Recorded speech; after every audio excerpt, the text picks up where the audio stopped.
War Commander Kylix Mordain sat in his command chair, watching the stars through the massive viewing screen of his flagship. He was proud of his fleet. 12 massive warships flew in perfect formation around him. Each ship was 3 kilometers long and covered in the finest armor the Vilethron Empire could make. Their weapons could destroy planets. Their shields could stop any attack the galaxy had ever seen. For 20 years, Mordain had led this fleet across the galaxy. They took slaves from weak species and brought them back to serve the Empire. It was good work that paid well. The Empire rewarded successful commanders with gold, titles, and power. Mordain had all 3. Today should have been just another easy hunt. His scouts had found a strange ship drifting near the Helix Nebula. The ship was alone and seemed damaged. Its design was ugly and primitive. The metal looked cheap. The engines were old fusion reactors that most civilized species had stopped using thousands of years ago.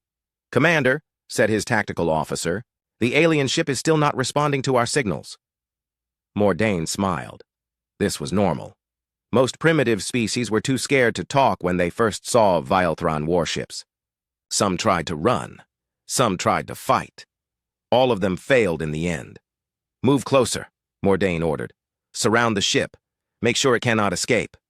The 12 dreadnoughts moved into position. They formed a perfect circle around the strange vessel. Each ship was 50 times larger than the alien craft. Their weapons were charged and ready. Their shields glowed with power. Mordain studied the alien ship on his screen. It was shaped like a wedge, wide at the back and narrow at the front. The hull was dark gray metal with no decoration. Strange markings were painted on the side in white letters, but Mordain could not read them. They looked like simple scratches to him. "What do our computers say about this ship?" Mordain asked. His science officer checked her readings. "The hull is made of steel and titanium, very basic metals. The power source appears to be nuclear fusion. The weapon systems are primitive projectile launchers. No energy shields detected." Mordain laughed. This would be even easier than he thought. "Any life signs?" "Yes, Commander. The ship contains approximately 200 life forms. They appear to be carbon-based and similar to many species we have encountered before. 200 new. Slaves would bring a good price at the markets on Vilethron Prime." Mordain was already calculating his profit. "Open a channel to the alien ship," he ordered. "All frequencies." The communications officer nodded. "Channel open, Commander." Mordain stood up from his chair. He was tall and impressive in his black uniform. Gold medals covered his chest. Scars from old battles marked his face. When he spoke, his voice was deep and commanding. "Primitive aliens," he said. "This is War Commander Kylix Mordain of the Vilethron Empire. Your ship is surrounded.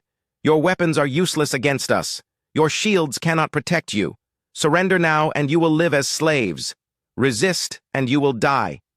He waited for a response. Most species begged for mercy at this point. Some offered treasures in exchange for their lives. A few tried to bargain. None of it mattered. The Vilethrons took what they wanted anyway, but the alien ship stayed silent.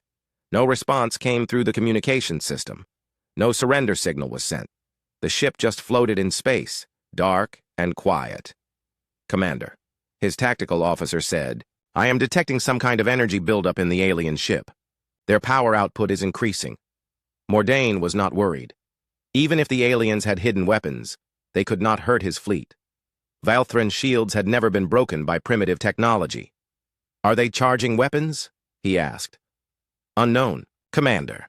The energy patterns are unlike anything in our databases."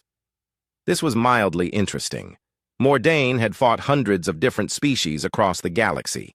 He had seen every type of weapon technology that existed. Plasma cannons, particle beams, antimatter missiles, gravity weapons. His fleet had faced them all and won. "Show me a detailed scan of their ship," he ordered. The main screen changed to display a technical drawing of the alien vessel. It was even more primitive than Mordain had thought. The armor was thin, the engines were simple, but something was wrong with the scan. Large sections of the ship showed up as empty space on their sensors. "Why are there gaps in the scan?" Mordain asked. His science officer looked confused. "Unknown, Commander. Either there are materials on that ship that our sensors cannot detect, or there are hidden compartments we cannot see into." Mordain felt a small touch of unease. In 20 years of raiding, he had learned to trust his instincts. Something about this situation felt different. The alien ship was too quiet, too calm. Most primitive species panicked when faced with superior firepower. These aliens acted like they were not afraid at all. "Commander," his communications officer called out, "we are receiving a transmission from the alien ship." "Put it on the main screen," Mordain ordered. The image that appeared surprised him. Instead of the expected primitive alien, he saw a human face. The creature had dark hair and calm eyes. It wore a simple uniform without decoration. Behind it, Mordain could see a bridge that looked clean and well organized. The human spoke in perfect galactic standard. Its voice was quiet and polite. "This is Captain Lee Tae-ho of the Terran Defense Force vessel Incheon. You have entered Terran space without permission and made threats against a peaceful ship. I am giving you 30 seconds to withdraw from this area. If you do not comply, we will take defensive action." Mordain stared at the screen in shock. No primitive species had ever spoken to him like this. They were supposed to beg or cry or offer bribes. They were not supposed to give him orders. Then he began to laugh. The sound echoed through his bridge. His officers joined in. The idea that this tiny ship was threatening his mighty fleet was the funniest thing he had heard in years. "Did you hear that?" Mordain said to his crew. "The little alien thinks it can fight us." He looked back at the screen. The human captain had not changed expression. His face was still calm and serious. "Alien," Mordain said, "you have exactly one chance to surrender. After that, we will destroy your ship and take your crew as slaves. Choose wisely." The human captain looked directly at him through the screen. 20 seconds, he said calmly. Mordain's laughter died. The casual tone in the alien's voice bothered him. It was the voice of someone who was not afraid, someone who knew something that Mordain did not. "Charge all weapons," Mordain ordered. "Prepare to fire on my command." Across his fleet, massive energy cannons began to glow with deadly power. Missile tubes opened. Shield generators hummed at full strength. The alien ship was about to learn what happened to species who defied the Vilethron Empire. 10 seconds, the human captain said. Mordain's finger moved toward the firing control. Soon this would all be over. "Time's up," Captain Lee said quietly. Then, he spoke one word that would change the galaxy forever: fire. Captain Lee Tae-ho stood calmly on the bridge of the Roques Incheon. Around him, his crew worked at their stations with quiet efficiency. The bridge was clean and simple, built for function rather than show. No gold decorations or fancy displays. Just good people doing their jobs. Lieutenant Park Ji-min sat at the tactical station, watching the 12 enemy ships on her screens. Each alien vessel was massive, bristling with weapons and glowing with shield energy. They had arranged themselves in a perfect circle around the Incheon, like hunters surrounding wounded prey. "Captain," Park said, "the alien ships have charged their weapons. All 12 vessels are targeting us." Lee nodded, but showed no concern. He had expected this. The alien commander's message had been clear enough. These were not explorers or peaceful, traitors. They were slavers, and they thought humans would make good slaves. They were about to learn why that was a bad idea. "Communications Officer Kim Sora," Lee said. "What can you tell me about these aliens?" Kim looked up from her console. She was young but very good at her job. Her computers had been analyzing the alien transmission since the moment contact was made. "Sir, they call themselves Vilethrons.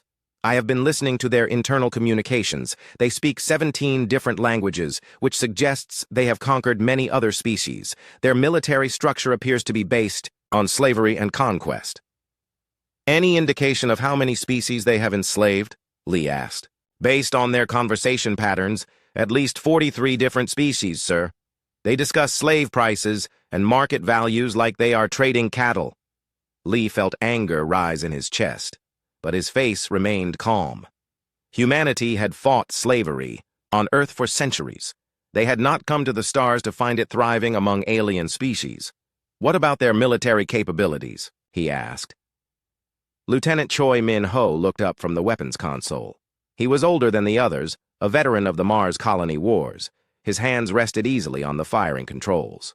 "Sir, their energy signatures suggest plasma-based weapons and particle beam arrays.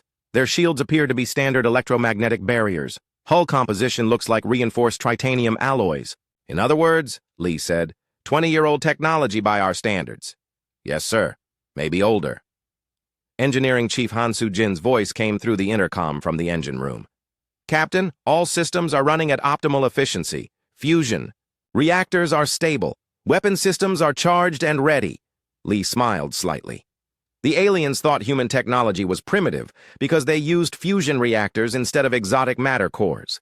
They did not understand that human fusion reactors were fourth-generation designs that produced more power than most alien energy systems. Sometimes the simple approach worked best. Lieutenant Park, Lee said, analysis of their formation? Classic encirclement pattern, sir. They are trying to prevent escape while maximizing their firepower advantage. It is a good strategy against primitive opponents. But not against us? Park shook her head. No, sir. Their formation actually makes them more vulnerable. They are so focused on surrounding us that they have grouped their ships close together. One well-placed shot could damage multiple vessels. Lee nodded. Human military doctrine was different from what most aliens expected. Humans did not just build bigger guns or stronger shields. They studied their enemies, found weaknesses, and exploited them with surgical precision. Kim, Lee said, open a channel to the lead alien ship. Channel open, sir.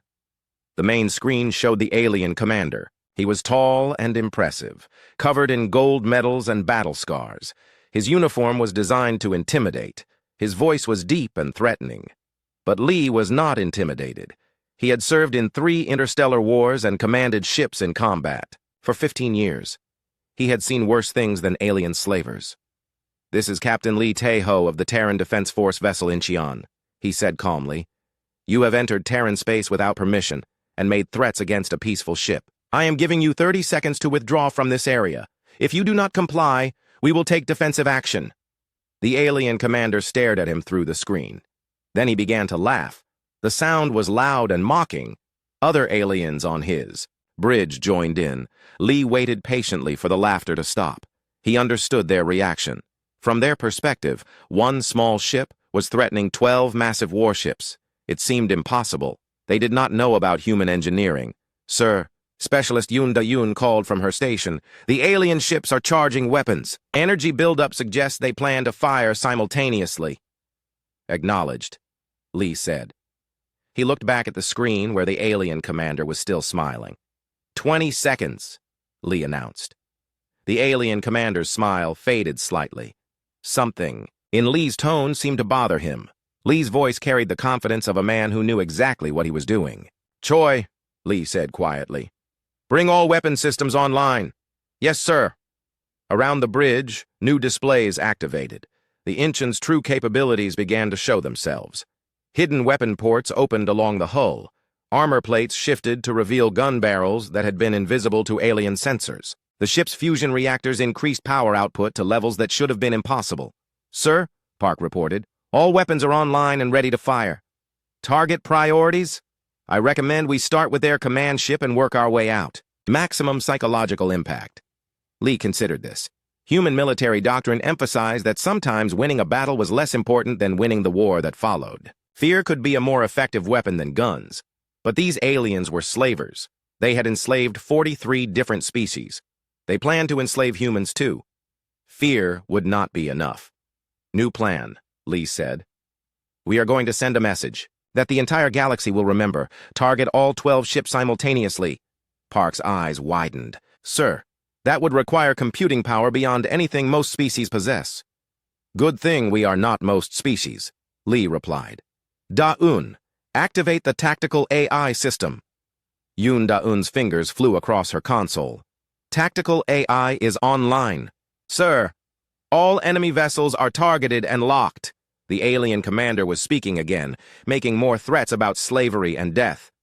Lee ignored him. He had heard enough. 10 seconds, he announced. Around the bridge, his crew prepared for battle. Park's hands moved over the tactical controls. Choi's fingers rested on the firing switches. Kim monitored alien communications for any sign of surrender. None came. 5 seconds, Lee said. In the engine room, Chief Han reported that all systems were running perfectly. The Inchin was ready to show the galaxy what human warships could do. "Sir," Kim called out, "the aliens are demanding our surrender." Lee looked at the screen one last time. The alien commander was pointing at him and shouting threats. Behind him, other aliens were preparing to fire their weapons. They were about to learn that humans did not surrender to slavers. "Time's up," Lee said calmly. He looked directly into the alien commander's eyes through the screen. For just a moment, he saw something change in the alien's expression. A flicker of doubt. A touch of fear. Too late. Fire. The moment Captain Lee spoke the word fire, everything changed. The rock's Incheon transformed. What had looked like a simple, primitive ship suddenly revealed its true nature. Armor plates slid away with mechanical precision, exposing weapon systems that glowed with deadly energy. The hull seemed to come alive as hidden compartments opened and massive gun barrels emerged. Lieutenant Choi Min-ho's hands moved across his console with practiced skill.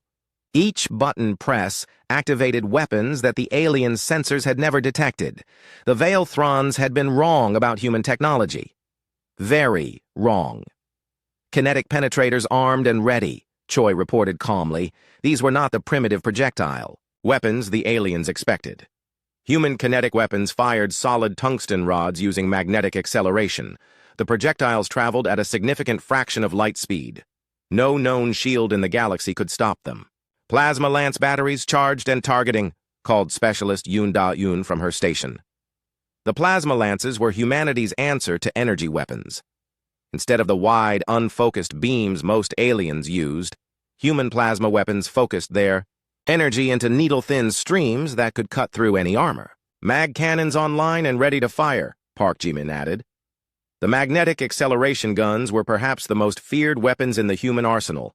They could accelerate any projectile to incredible speeds using electromagnetic fields. Even a small piece of metal became devastatingly deadly when fired from a Mag-E cannon.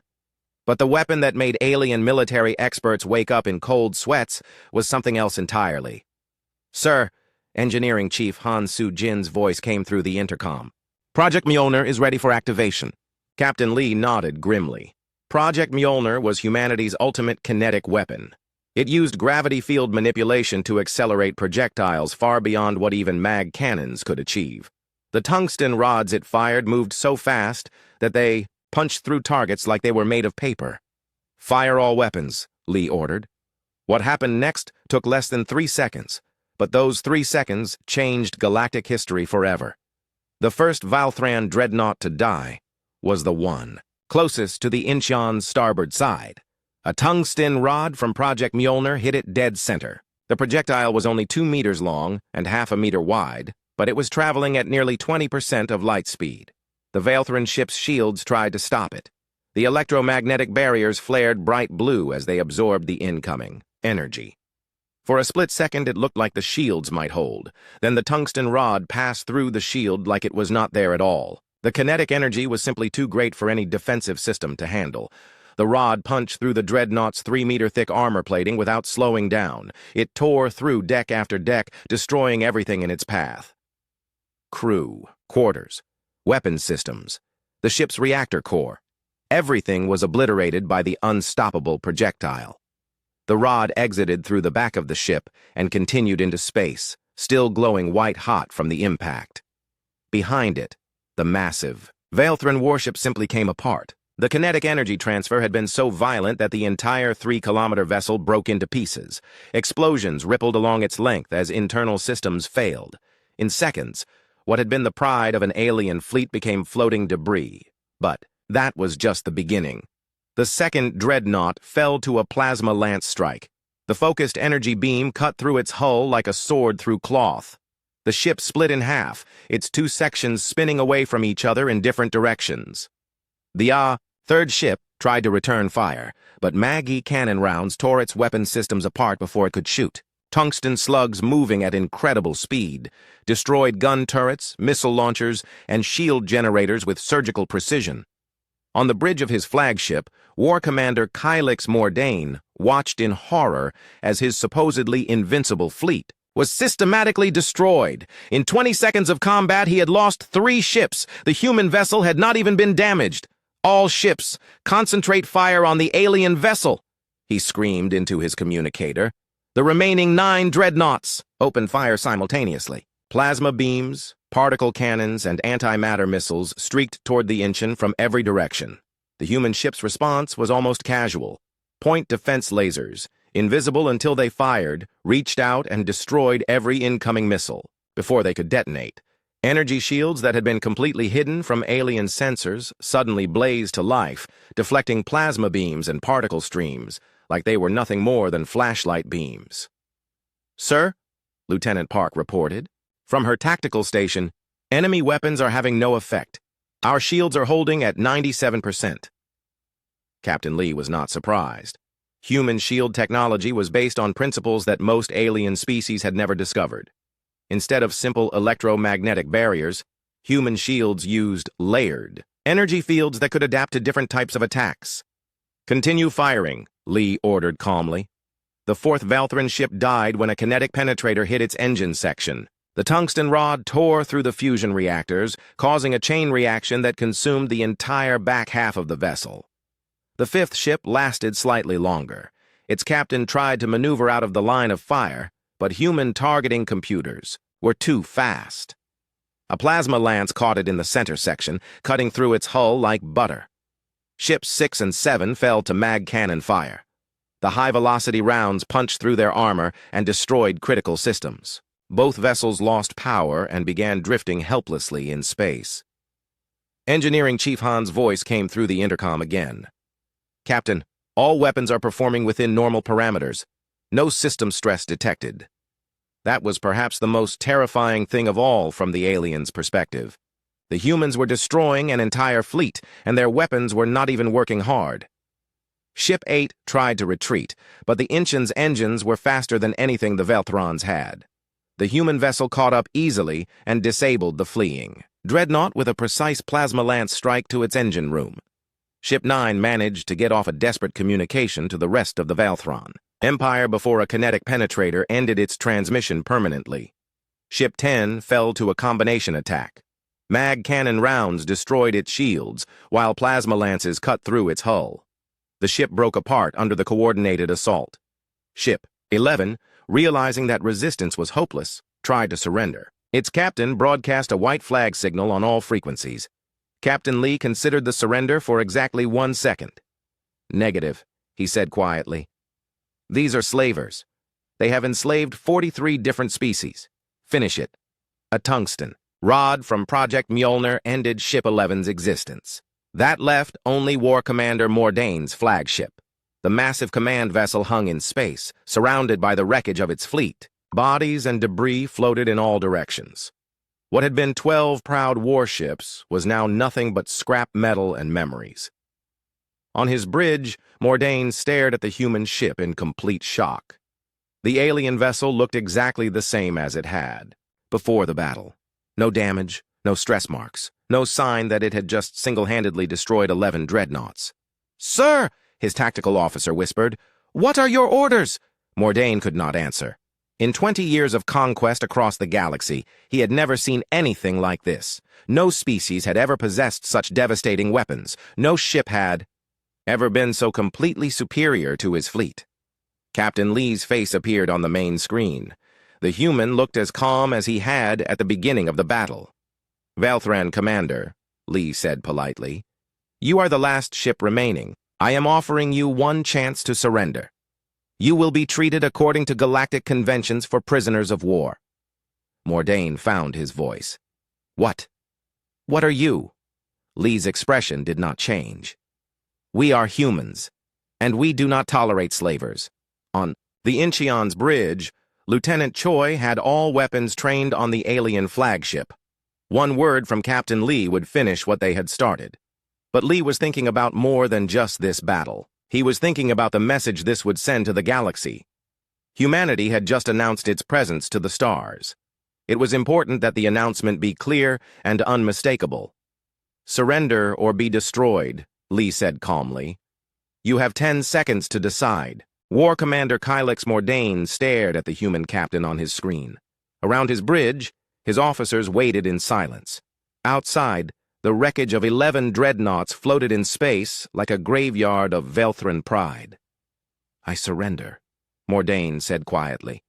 The words felt like poison in his mouth. In 20 years of commanding fleets, he had never surrendered to anyone.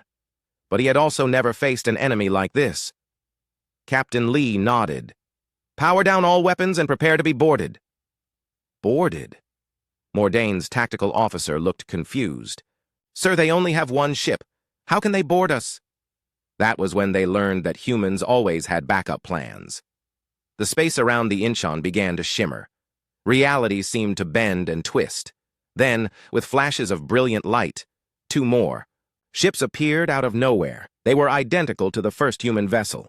Same wedge-shaped design, same dark gray hull, same simple appearance that hid devastating weapons. "This is Captain Kim Dong-woo of the ROKS Busan," a new voice said over the communications channel. "Sorry we are late, Captain Lee. We came as soon as we received your signal." "This is Captain Park Sang-min of the ROKS Gangneung," another voice added. "We have been monitoring the situation from hyperspace. Impressive work, Captain Lee." Mordain felt his heart sink. The humans had not sent 1 ship to deal with his fleet. They had sent 3. The first ship could have destroyed his entire force. Alone, but the humans had backup ready just in case. This was not luck or accident. This was planning. Professional military planning by a species that understood warfare better than the Vilethrons had imagined. "How did they get here so fast?" his science officer whispered. Their hyperspace jumps appeared to be instantaneous. Mordain did not know. Vilethron ships needed hours to calculate safe hyperspace routes. These humans had jumped directly into a combat zone without any preparation time. Their navigation technology was as advanced as their weapons. On the Incheon's bridge, Captain Lee was coordinating with his fellow captains.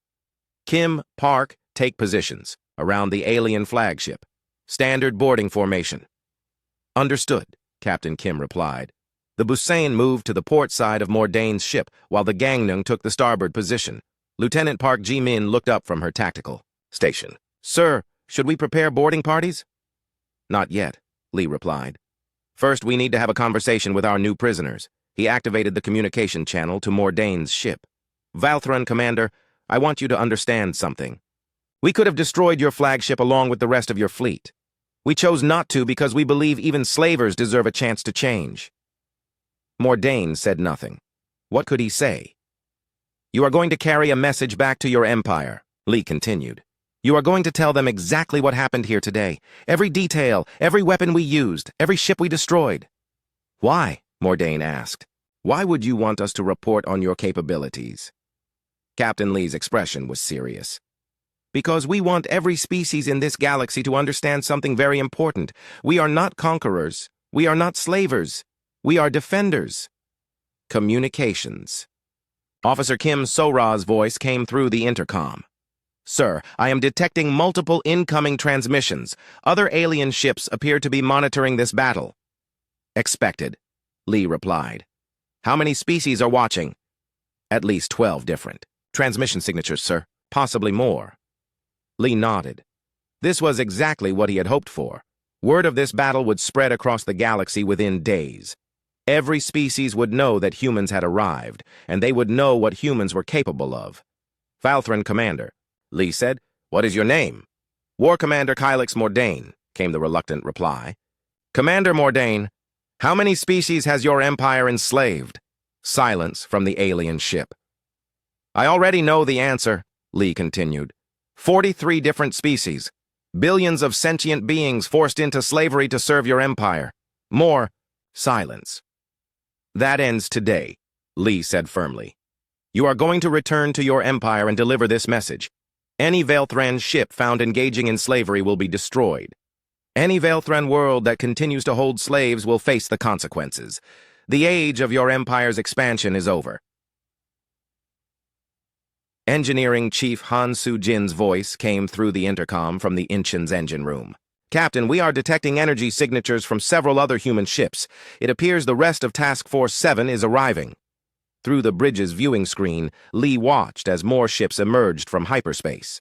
Not just 3 human vessels, now but 12. An entire battle group had arrived to support the Incheon. Each ship was different in design but clearly built by the same species. Some were smaller and faster, designed for reconnaissance and rapid response. Others were larger, their hulls bristling with weapons that made even the Incheon's arsenal look modest. The largest ship was twice the size of any Vilethron dreadnought. Its hull was painted with the same simple markings as the others, but the letters were larger. Rock's Soul, and below that, TDF Task Force 7 Command. "This is Admiral Won Min-jun of the Terran Defense Force," a new voice announced. "Captain Lee, please report." "Sir," Lee replied. "First contact with hostile alien. Fleet completed successfully. 11 enemy vessels destroyed. 1 surrendered. No human casualties. Mission accomplished." "Outstanding work, Captain. What is the status of the surviving alien vessel?" Lee looked at the screen showing Commander Mordain's bridge. The alien. Commander was staring in shock at the growing human fleet around him. "The surviving vessel contains a Vilethron war commander who will serve as our messenger to his empire. He will inform them of our capabilities and our intentions." "Understood. Captain, you and your crew have just made first contact with a hostile alien species. You have also sent a message to the galaxy that humanity will not tolerate slavery or unprovoked aggression. Well done." Admiral Won's image appeared on the main screen alongside Captain Lee. The Admiral was older, with gray hair and the bearing of someone who had commanded fleets in multiple star systems. "Commander Mordain," the Admiral said, "I am Admiral Won Min-jun of the Terran Defense Force. You have just experienced humanity's response to slavery and aggression. I want you to understand that what you have seen today is not our full capability. It is merely a demonstration," the Admiral gestured, to the fleet surrounding Mordain's ship. "These 12 vessels represent less than 1% of humanity's military force. We have thousands of ships, and all of them are equipped with weapons similar to what you have just experienced." Mordain finally found his voice. "What do you want from us?" "We want you to stop enslaving other species," Admiral Won replied simply. "We want you to release the slaves you currently hold. We want you to change your ways and become a civilized member of galactic society." "And if we refuse?" The Admiral's expression grew cold. "Then you will discover why humans have never lost a war, Chief Medical Officer." Oh Hae-jin's voice came through the intercom. "Captain, we are detecting life support failures on several of the destroyed alien vessels. There appear to be survivors in the wreckage." Captain Lee immediately responded. "Launch all rescue shuttles. Save as many as we can." This order surprised everyone on Mordain's bridge. The humans were rescuing the crews of ships they had just destroyed.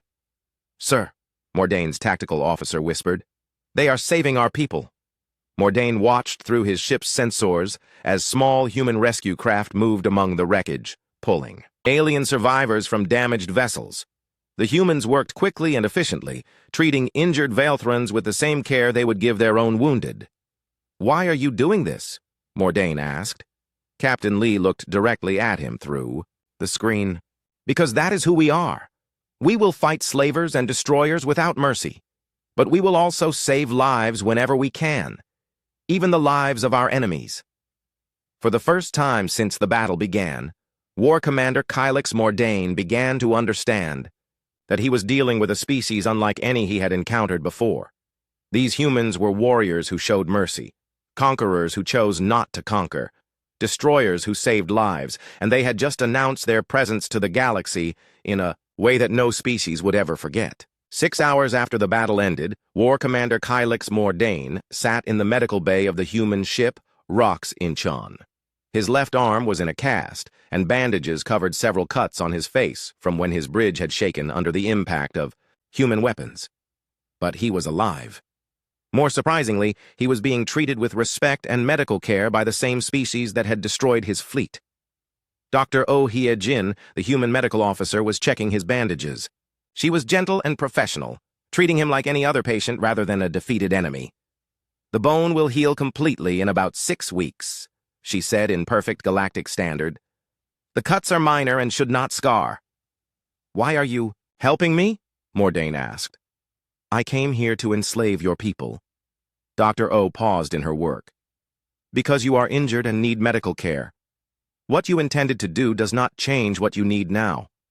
Mordain had never encountered thinking like this before. In Vilethron culture, enemies were enemies until they were dead. There was no middle ground. Your people are very strange, he said.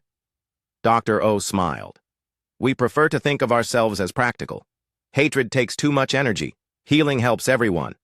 The door to the medical bay opened and Captain Lee entered. He looked tired, but satisfied. The rescue operation had saved over 300 Vilethron crew members from the destroyed ships. All of them were now receiving medical care aboard the human vessels. Commander Mordain, Lee said, are you ready to return to your ship? Mordain nodded. His flagship had been repaired enough to fly, though its weapons remained offline. The humans had made it very clear that any attempt to rearm would result in immediate destruction. Before you go, Lee continued, there is something I want you to see. He activated a wall screen in the medical bay. The display showed the bridge of the Incheon during the battle. Mordain watched himself threatening to enslave humans. He watched the human captain calmly giving him chances to withdraw. He watched the moment when Lee had finally said, fire. This recording is being broadcast to every major species in the galaxy, Lee explained, along with complete technical specifications of our weapons and detailed records of the battle. Mordain was shocked. You are giving away your military secrets? We are sharing information that will help other species make intelligent decisions. About their future, Lee replied. Knowledge prevents misunderstandings. The screen changed to show a new image. Captain Lee stood on the bridge of his ship, but this time he was speaking directly to the camera. His uniform was clean, and his expression was calm and professional. This is Captain Lee Tae-ho of the Terran Defense Force, his recorded voice said. I am speaking to all intelligent species in this galaxy. Today, for the first time, humans have made contact with alien civilizations. The image showed the wreckage of the Vilethron fleet floating in space around the 3 human ships.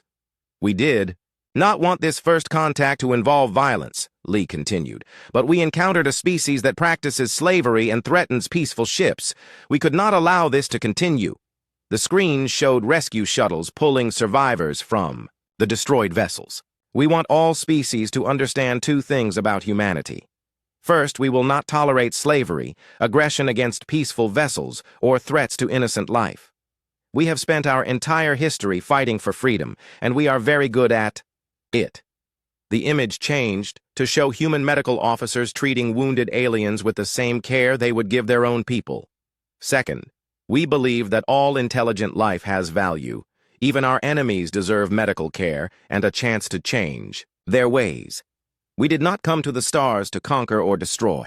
We came to explore, to learn, and to help build a better galaxy for everyone. Captain Lee looked directly into the camera. To those species who practice slavery or aggression, change your ways now. To those species who seek peace and friendship, we welcome you as neighbors and allies.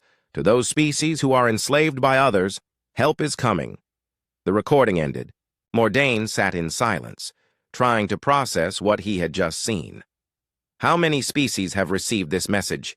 He asked finally. All of them, Communications Officer Kim So-ra said as she entered the medical bay. We have sent it to every known communication network in the galaxy. By now, it has probably been seen by billions of intelligent beings. Kim placed a datapad on the table beside Mordain's bed. We are already receiving responses. 47 different species have sent messages of support for our position on slavery. 12 species have requested diplomatic contact. 3 species have asked for help in freeing their enslaved populations. And what about my empire? Mordain asked. Kim's expression grew serious. The Vilethron High Command has declared that humans are to be avoided at all costs. All Vilethron ships have been ordered to retreat if they encounter Terran vessels. Mordain was not surprised. The High Command was many things, but they were not stupid. They understood that fighting humans would be suicide. There is something else, Kim continued.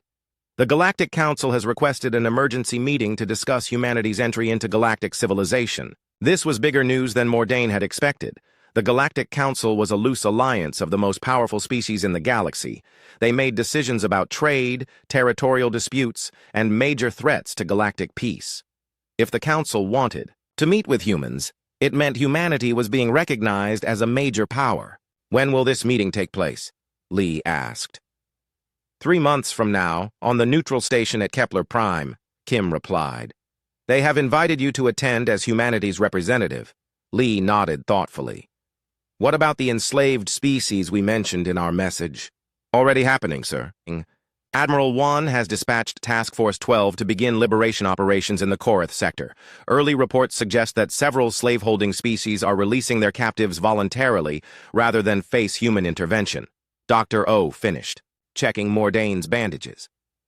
You are ready to travel, she told him. Take care of yourself, Commander.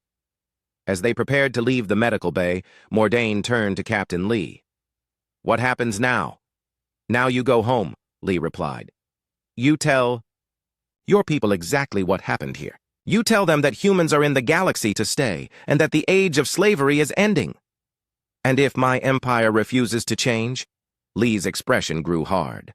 Then you will discover that what you saw today was just a small sample of human capabilities. We have weapons that make Project Mjolnir look like a toy. We have ships that make our current fleet look primitive, and we have the will to use them if necessary. Mordane believed him. After seeing what one human ship could do to his entire fleet, he had no trouble imagining what humanity's full military might could accomplish. There is one more thing, Lee said as they reached the airlock leading to Mordane's ship. We know that your empire currently holds slaves from 43 different species. We want them released within 1 standard year. And if the High Command refuses, then we will come and take them, Lee said simply. But it will be much easier for everyone if you release them voluntarily. Mordane crossed the airlock to his damaged flagship. As the doors sealed behind him, he looked back at the human captain through the transparent barrier. Captain Lee, he said, why did you spare my life? Lee smiled slightly. Because someone needs to tell the galaxy what really happened here. Someone needs to carry the message that humans are not conquerors or destroyers, we are protectors. The airlock finished cycling, and Mordane found himself back on his own bridge. His surviving crew looked at him with a mixture of relief and shame. They had been defeated utterly, but they were alive because their enemies had chosen mercy. Sir, his tactical officer said quietly, what are your orders? Mordane looked through the main screen at the human fleet. 12 ships that could have destroyed 1,000 Vilethron vessels if they had chosen to. But instead, they had rescued survivors and provided medical care to their enemies. Set course for Velthros Prime, he ordered. Maximum speed. Sir, what will you tell the High Command? Mordane thought about this for a long moment. He thought about the human captain's calm professionalism. He thought about the devastating weapons that had torn his fleet apart. He thought about the medical care he had received from people he had tried to enslave. I will tell them the truth, he said finally. I will tell them that we have encountered a species that is more dangerous than anything we have ever faced. And I will tell them that these same beings are more honorable than we are. As his ship limped away from the battle site, Mordane watched the human vessels through his rear sensors. They were not following. They were not conquering. They were simply watching, making sure he left safely. Behind him, the wreckage of 11 dreadnoughts served as a monument to the day the galaxy learned about humanity. And across the stars, on thousands of worlds and millions of ships, beings who had never heard of Earth were asking the same question. Who are these humans? The answer would reshape galactic civilization forever. War Commander Kylix Mordane carried that answer home with him, along with a message that would echo across the galaxy for generations to come. The humans had arrived, and nothing would ever be the same again. The galaxy had fallen silent that day, not from fear, but from awe. A new species had announced itself to the stars, and they had done.